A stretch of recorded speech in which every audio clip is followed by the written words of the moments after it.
You know, I had a moment at NBC. I had only been there about maybe 9 months. We had a window to get into the cable business. We were going to do a deal with John Malone, and he was going to carry CNBC. And one night, it was about 10 o'clock at night, and everyone was tired from, a bunch of days of negotiation, and they said to me, okay, stick around here. John Malone is going to call. By about 3 o'clock, I fell asleep. In that morning at 6 o'clock walks Bob Wright, the CEO of NBC, and sees me sleeping, and he says to me, what are you doing here? I said, you said I should wait for John Malone to call. So I did.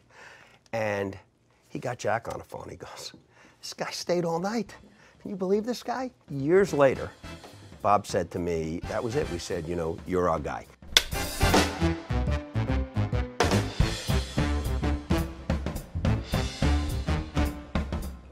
This theory of moments, that your life has these sort of crucible moments, these turning points, right? This is really one of your philosophies of how you've managed. What do you mean by this? There are moments in your life, and we all can look back and say quantifiably, these were the moments. The door was open, and did I go through it, or had this opportunity? Did I get on the plane and go take advantage of it? All right, let's talk about a time you've really screwed up, okay? And what you learned from it. I think the idea of categorizing failure and success really doesn't work. Because every single business, if you blew the whistle at a moment in time, would be a fail. I'm a believer. I'm very optimistic, and I have a lot of ideas, and many of them don't work. The ones that do work, are always a fight. Like Oprah, we launched with all this great spirit, and people looked at it, and mostly they said, it feels like vegetables.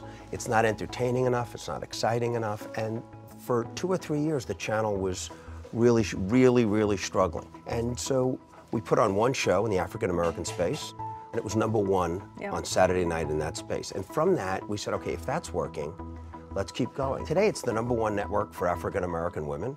We brought in Tyler Perry. It's a great success, but it's not what we thought it was going to be. The audience told us what they wanted it to be.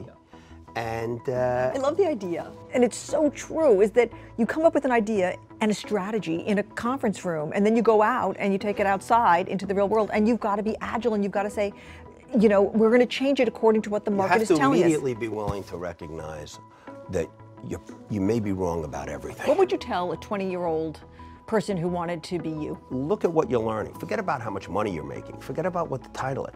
Who are you working with, and are you still learning? I had 3 or 4 times at NBC where I was going to leave.